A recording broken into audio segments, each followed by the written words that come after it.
subject that gets people really excited, and this is Nephilim. They are the giants from the Bible. Like we've been doing on our previous podcast, when we're talking about science say and what does the Bible say, you might think there's not much that science has to say on these giants, but you might be wrong. There's a lot more out there than I think people realize. So I'm just going to give us a real quick hit on what the Bible says. Genesis 6 clearly saying, angelic beings took on human form, had sexual relation with human women, and they produced giants. Now, the word giants here is the Hebrew word Nephil. Hello, I'm Trishette Flagg. I'm here with my husband, John Flagg. We are going to talk about giants today. That's what you said. You've loaded me up with all these articles. I did all this homework last night. Yeah, you're busy. This is pretty crazy. So I have some, sorry, I'm banging around. I took a few notes, and so why don't you get us started? Absolutely. So this one's going to be fun. I've been waiting for this podcast for a while because we are talking about a subject that gets people really excited, and this is Nephilim. And they are the giants from the Bible. And like we've been doing on our previous podcast, when we're talking about what does the science say and what does the Bible say, we've been pretty consistent on that. And you might think there's not much that science has to say on these giants, but you might be wrong. There's a lot more out there than I think people realize. So today we're actually going to be spending most of the time on the science side, because I think that's where the most interest is going to lie. I'm just going to give us a real quick hit on what the Bible says. Like I could just get this because it's just one area. So let's just get that out of the way right off the bat. And because we already even talked about it. I know we've talked about this in prior episodes, so I'm just going to say it again. It's Genesis 6. Basically 1 through 4, but I'm first we'll start with Genesis 6, 1 through 2. And I'm using the New King James Version. It says, "Now it came to pass when men began to multiply on the face of the earth, and daughters were born to them, that the sons of God saw the daughters of man, that they were beautiful, and they took wives for themselves of all whom they chose." Now I'm just going to skip to verse 6:4. "There were giants on the earth in those days, and also afterwards, when the sons of God came into the daughters of men, and they bore children to them. These were the mighty men who were old, men of renown." So we're just going to back that up real quick. So we have the sons of God having sexual relations with the daughters of men. So we just have to be very clear. Well, what are the sons of God? Angels, right? Because that's what it certainly sounds like, right? I want to be very clear on this. This is Old Testament. There's a difference between Old Testament and New Testament. Every single time in the Old Testament, in the King James Version, where you see sons of God, it always refers to angels. That's not true in the New Testament, but I want to be careful. This is Old Testament. This is Genesis. So every single time, sons of God are referring to angels. So the Genesis 6 is clearly saying angelic beings took on human form, had sexual relation with human women, and they produced giants. Now, the word giants here is the Hebrew word Nephil. So I actually don't know why we call them Nephilim. That technically it's singular, it's a Nephil, and plural is Nephilim. Right. But I think like we say deer, is plural or singular. I think we just kind of slanted on Nephilim. So that's the word giant. Right. So there were Nephilim in the earth in those days, and also afterwards, when the sons of God came into daughters of men. Right. And bore children to them. So the sons of God bore children with the daughters of man, and the children, as a result, like you just read in Genesis, what the Bible says, they were giants. Absolutely. And so I think the most recognized giant, even if you didn't grow up in church, everyone's heard of Goliath. Yeah, Goliath. Right? Right. So there's a lot of other references. Yeah. I mean, the Bible, especially in the Old Testament, is just chock full of references to giants. We just got to be clear. Well, there's the Anakims and the Emims or something. I can't remember the name. There was the King Og in the time of David. He had a 12-foot long bed. There's giants everywhere. They talked about the Holy Lands that we now know of as Israel. Back before was that they were filled with giants. Remember the the Jews when they were crossing over said, "Oh, we're ants in their sight," So there's grasshoppers. Sorry, you're right. There were grasshoppers in their sight, right? So it's just the Bible is just chock full of discussions of giants, and of course Goliath, like you said. And so, we can't be 100% certain on all these things, but you can be pretty certain that these references to the giants in the Bible are all Nephilim, or offspring of Nephilim, or however it all worked out. Right. So, but I thought it would be fun. We're going to have another podcast on this thing called the Book of Enoch, but I thought we might get a kick out of hearing these exact same scriptures that we just talked about on the Book of Enoch side. Now, before people start saying, the Book of Enoch is not canonized, not part of the Bible, I get it. I know. Right. It's not. This is not part of the Bible. However, it is quoted, this Book of Enoch is quoted in our Bible. It's in Jude. And it says, how Enoch prophesied that 10,000 of the saints will come and do judgment against the earth and blah, blah, blah. I don't need to get into it. But the Book of Enoch is quoted directly from the Bible. So I think we have to at least give it some thought that, hey, maybe there's some accuracy to this book. There's been so much debate over the decades and over the centuries of whether this book is a real book or not. You can land wherever you want on it, but it's still interesting. We should at least give it enough credence to think that it is quoted directly from our Bible. All right. So here's these same scriptures on the Book of Enoch. I find this really fascinating. Okay. So I'm not going to give you names, but it says, and they took wives for themselves. This book actually quotes the angel. It gives names to the leaders of the angels that came down to do this. Okay. Wow. But I won't go back and read them all because they're hard to pronounce. And they took wives for themselves, and everyone chose for himself one each. Okay. So the angels came down and took one woman each, and they began to go into them and were promiscuous with them. And they taught them charms and spells, and they showed them the cutting of roots and trees. This is where a lot of people think of Wicca and that type of stuff came directly from these passages right here. And these women became pregnant and bore large giants. And this is where we're going to get a kick out of this. Imagine giving birth to giant baby. Here's what's funny. Because, these are human women giving birth to giant baby, right? Yeah, ouch. Well, hold on. I'll stop right here. And their height was 3,000 cubits. What is that? Yeah. I don't know what a cubic is. This is where we have to have some kind of translational problem, because a cubit, give or take, is 18 inches. So that would place these giants at 4 times the size of the Freedom Tower in Manhattan right now. So they're 5,000 or 6,000 feet tall. They're over a mile. Yeah, that doesn't seem accurate. Yeah. And so what I did, I did some research on this, right? And other translations have these things called ells instead of cubits. Where I land on this thing is this. If this book is real, if this Book of Enoch is real, it was written about 4,000 BC. How many different iterations? Oh, and by the way, we'll get into the history of this book, but they discovered this book in Ethiopia, modern day Ethiopia, and it was written in the, how do you pronounce it, Ge'ez language, which very few people speak anymore. And so, number one, there could be all kind of translational problems on this book. I get it. But I wonder, how many units of measure from 4,000 BC would we still be understanding, Right. So it'd be a unit of measure now, and we go forward to 8,000 AD and being what do those guys in 2000 AD think? So there's clearly something wrong here, that these giants were not 6,000 feet tall, right? No human woman could birth that, or But anyways, it's interesting. Do other things with it, right? So, anyways, that is the biblical side of Nephilim. There's not a ton in there, but it clearly says that the angels came down, had sexual relations with women that resulted in this corrupted birth, as we talked about in prior podcasts, this corrupted birth of these Nephilim, these giants. And we know the Bible says that it happened after Adam and Eve, and it also says it happened again after Noah's flood.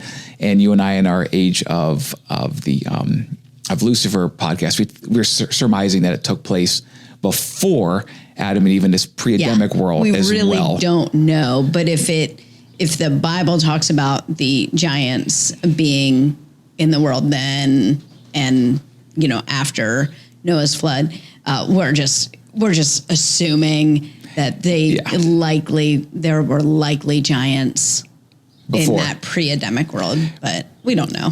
We have no idea. But we're also going to give some scientific evidence that would support that today. That is true. Yes, we are. That is true. So should we shift into the science side? Yeah. Because I think that's where a lot of the fun lies. Yeah. Because I think first time I saw this stuff, I was like, wait, what? That's real? Like, I had no idea.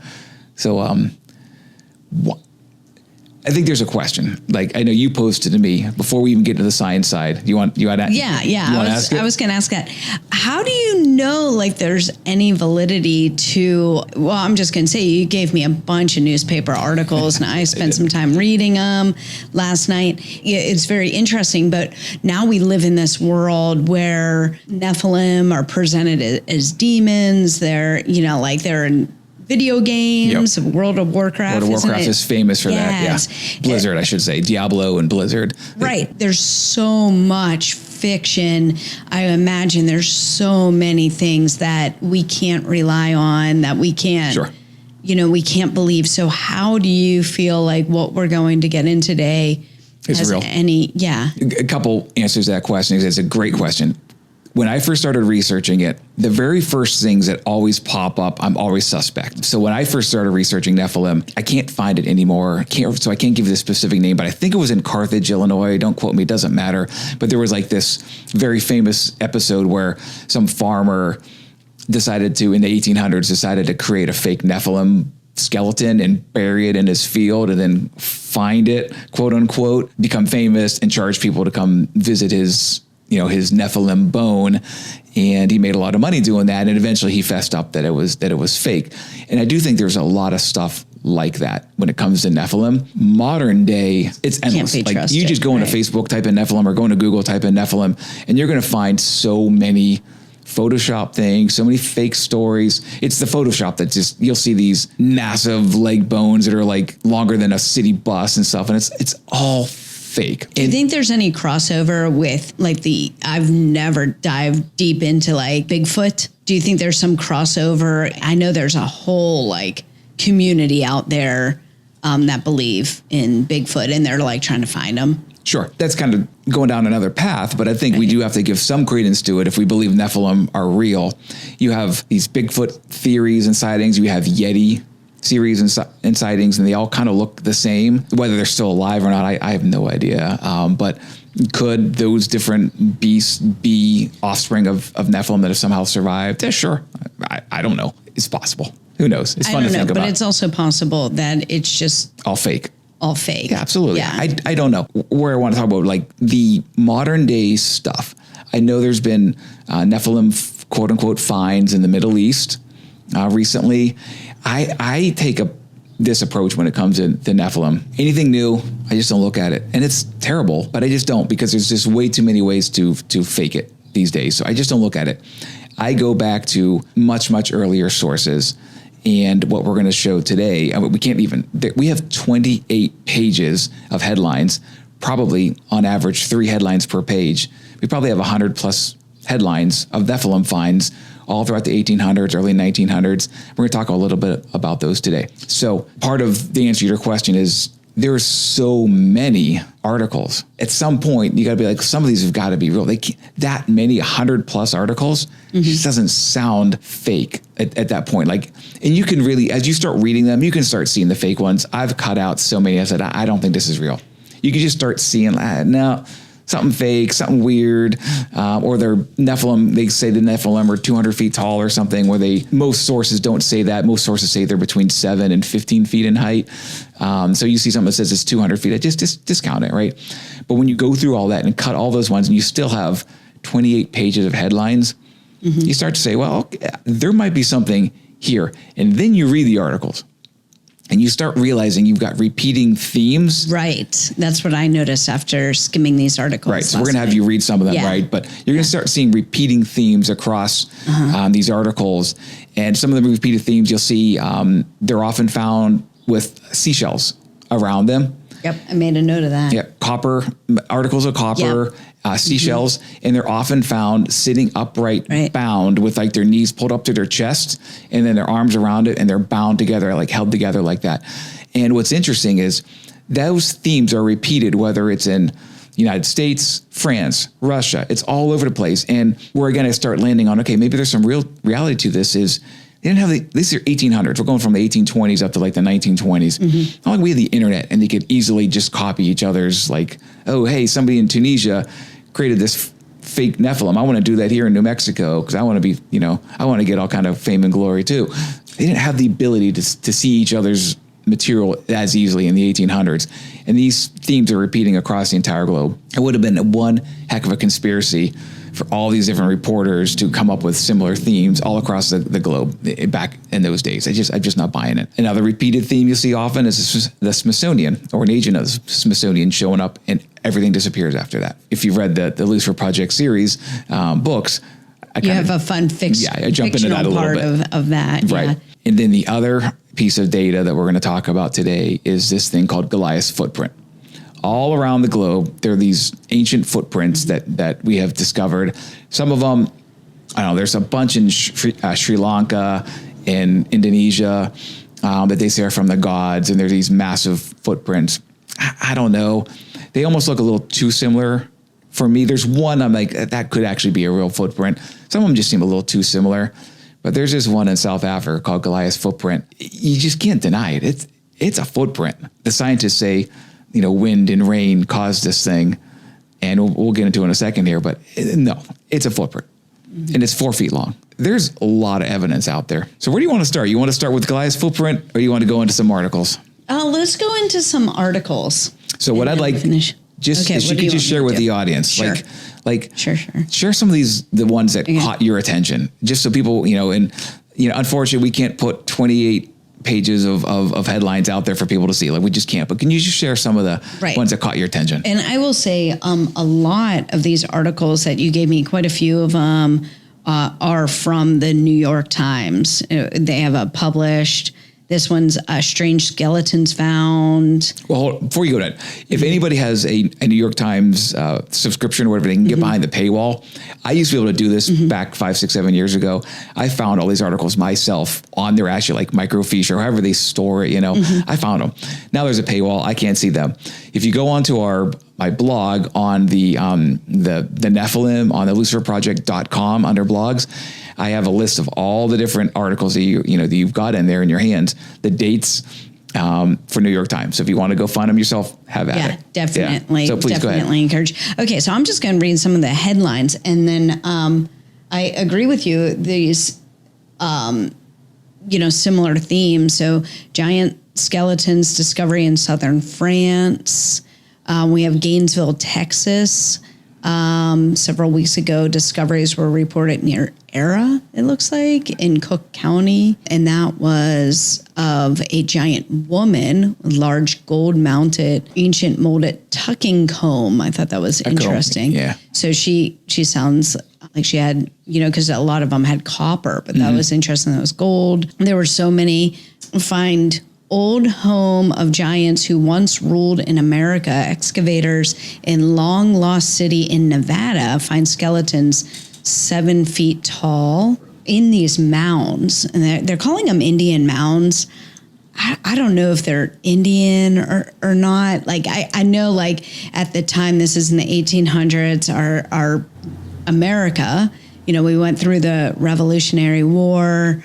So it's a very young America here. And they're just, I think what made sense to them at the time is just to say, oh, that's from the native Indians. But you had told me that a lot of them were mummified and they had like red hair. Yeah. So maybe we should talk quickly about the mounds. Yeah.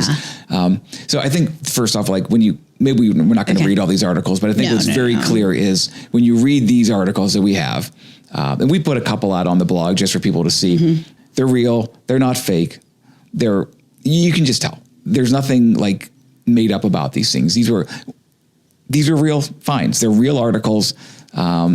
You go make your decision for yourself, but I just don't think you can challenge that these are real. But what's really fascinating, these mounds all across the United States, out in from Ohio all the way out to wherever, there's mounds all over the place.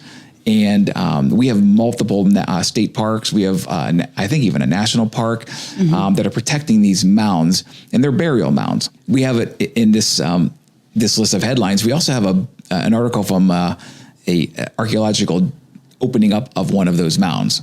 It was done by the I think it's called the Bureau of Ethnicity. Bureau of it doesn't matter. Some bureau, and it's a piece of the Smithsonian. And again, it was way back in 1800s, and they opened up one of these mounds, and they went in, and they did find two. I think they were like 7 to 8 foot tall natives in there, and they talk about these different copper and the massive jaws and stuff. So we have that. Why haven't they opened up more of these mounds? Like they just haven't. And I find it really curious because we have this Smithsonian apparently making things disappear, and then they're in charge of the dig sites. Why haven't they opened up more of these mounds where they just won't go in? They're all protected now in state parks and national parks and local parks. You can't go into these things, but they're everywhere. I mean, there are thousands upon thousands of these mounds across the U.S. What are in them?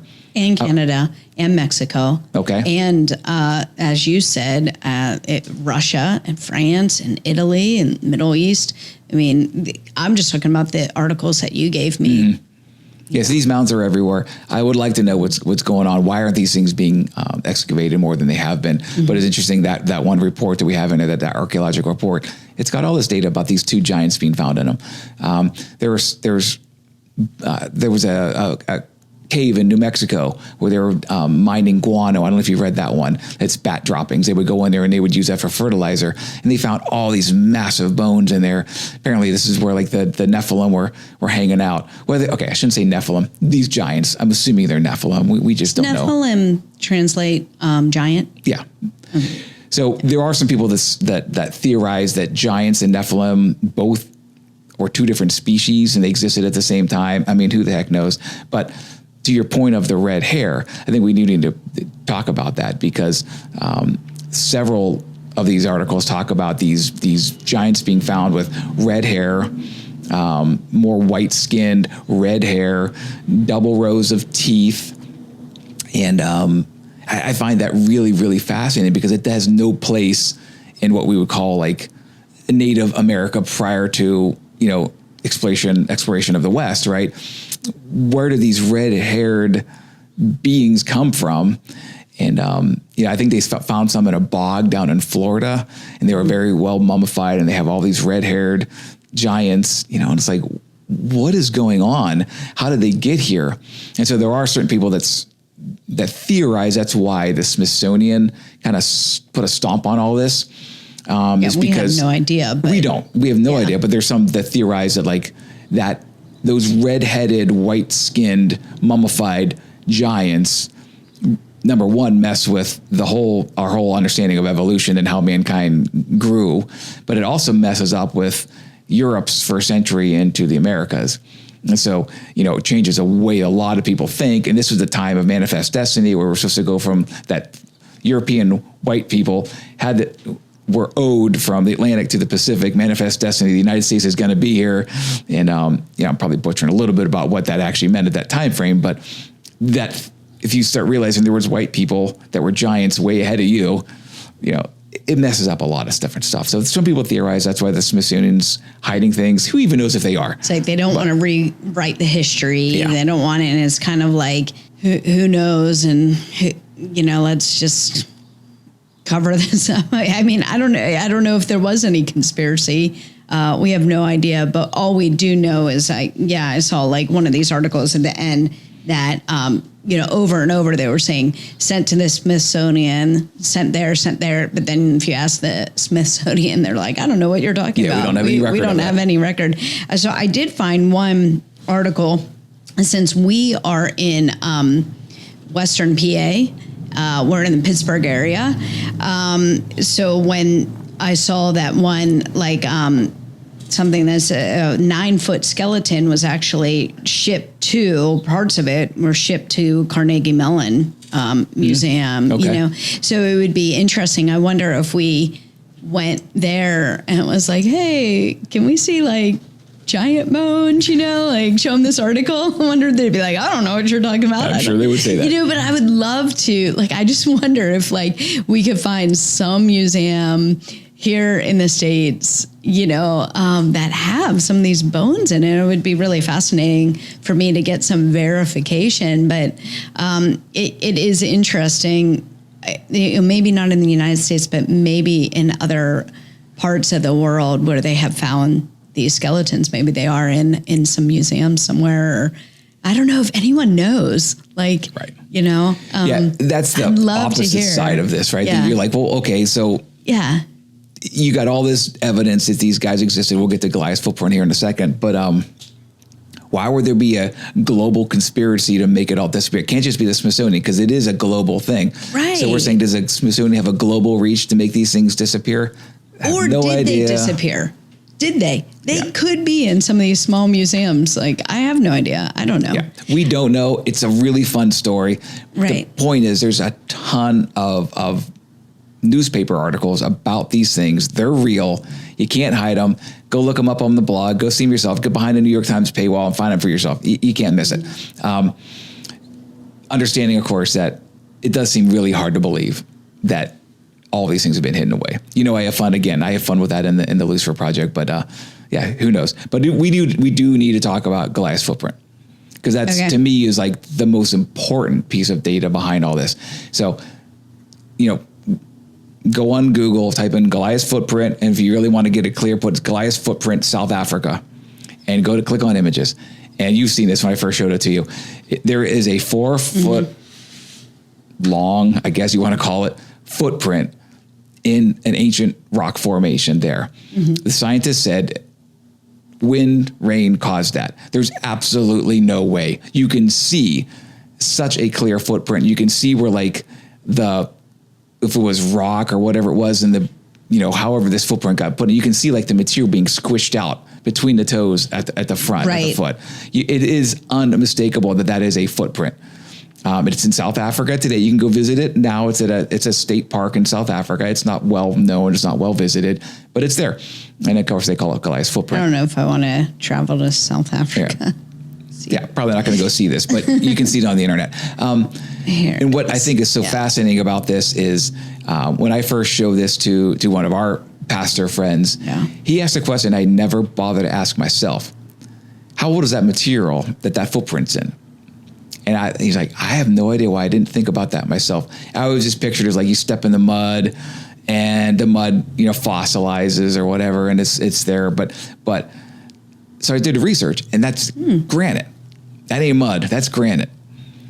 And the granite they theorize in this region is 30 to 50 million years old.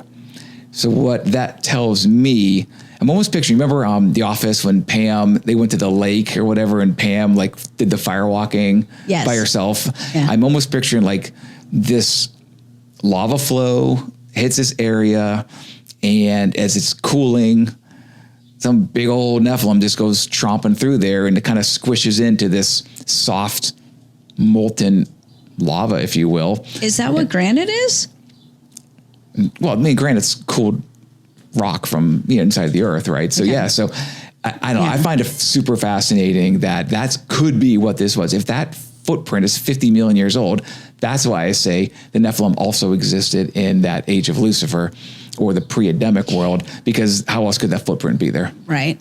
It's so clear. I mean, if you can see that big toe, you can count like the little toes, even like that shape of that little toe, like the way it indents in, it's just so clear. You see the arch of the foot, where the heel would be. And like if you were to step in the beach or the sand, or like you said, mud, it would squeeze up between your toes just like that. I'd like to point out that this giant footprint has a similar, I have a similar look to my toes as that. It's super important.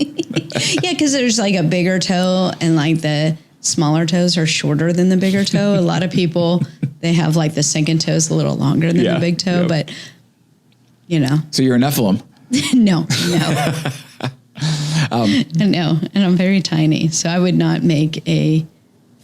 Did you say that was like 4 foot? It's a 4 foot, give or take 4 feet long foot. Yeah. So, not to be too long-winded on this subject, what we have here is the Bible says angels came down and had sexual relations with women, and that relation created things called Nephilim, and the Nephilim were giants. And the Book of Enoch gets way more into how these giants were super corrupted, and they started eating their parents. And after they ate their parents, their food ran out, and they started eating all the animals and all the plants, and they corrupted the whole planet. And that's kind of why we had Lucifer's flood, why we kind of had Noah's flood. These Nephilim were a corrupting force in all of nature. And it's much, much more detail on that in the Book of Enoch, which we'll get to in a future podcast. The science says we have a giant footprint maybe 30 to 50 million years ago. I'm not a geologist. I don't know if that's how that footprint got formed. I'm not pretending like I know everything, right? But it sure looks like it is an old footprint made into granite. The only way that makes any sense to me is if it was a superheated time frame when the lava was coming out before it actually formed into the granite as we know today, and Nephilim stepped on it. There's other giant footprints in the stone that look very real as well. And then we have article after article after article of giants being found all throughout the planet.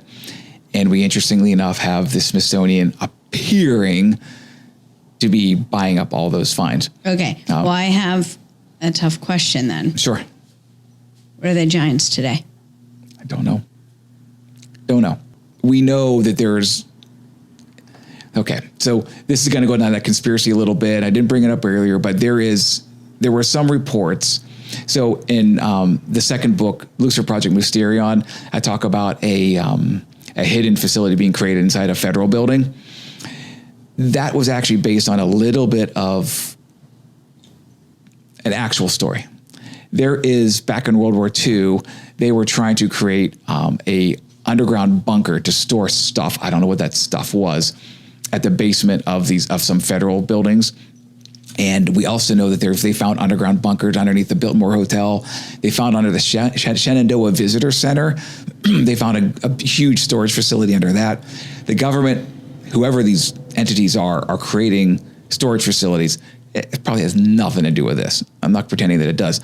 But I do know the Smithsonian's name was tied to this one that they were trying to do under a federal building. And we have no idea why. No, we have no idea they why. Would have. So I don't know. Are they holding all these Nephilim bones? Maybe. Are they not? Maybe these things don't even exist. I don't know. I have a hard time buying that. There's just too much data to suggest that these things aren't out there.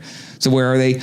I want to end with one little story. Mm-hmm. I can't find this article anymore. It's long gone, but I remember it pretty well. It was basically this guy, he, growing up, it was out in Kansas or somewhere out there, and growing up, they used to go to like their local little small museum, and there was a giant skeleton, and there was like 9 feet tall, and it was like his favorite thing in this little rinky-dinky museum.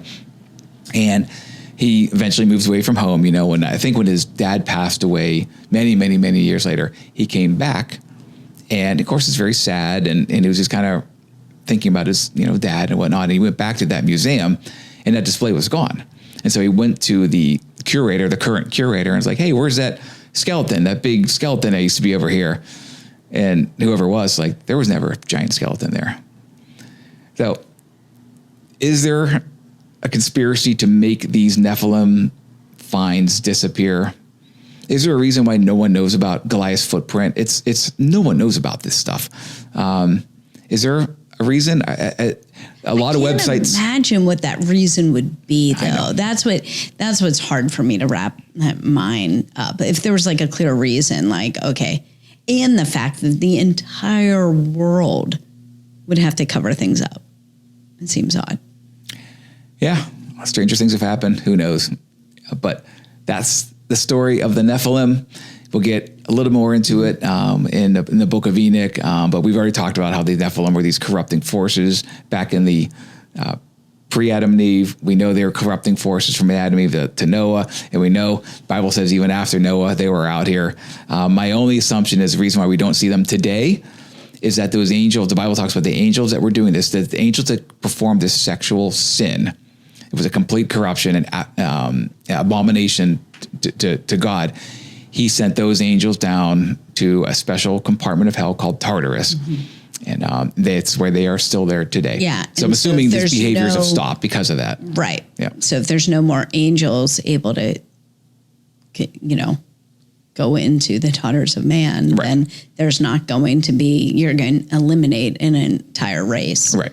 So that's why we're not seeing, I think, why we're not seeing Nephilim anymore today. I mean, I think that's a good theory, but I also think, again, on so many of these articles, this is history. These were documented all over the world, all over the United States, Canada, Mexico. I mean, it just everywhere. It mostly in the 1800s, like you said, early 1900s, and there's no way that these are all fake. So I think we know that there was a giant, a race of giants that were in the world, and like you said, the Bible does not contradict that. In fact, the Bible just says that there were, right? Yeah. And says there were giants in these days, and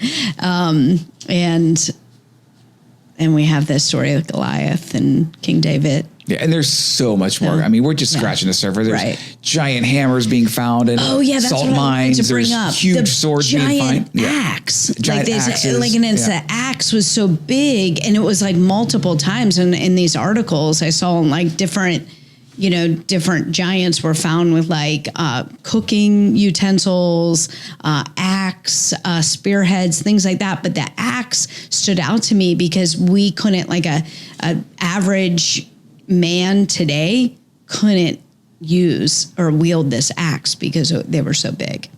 Yeah. So, yeah. So that's the story of the Nephilim. Check us out, like, subscribe to the page. I think that's it. Sounds good. Thanks for watching.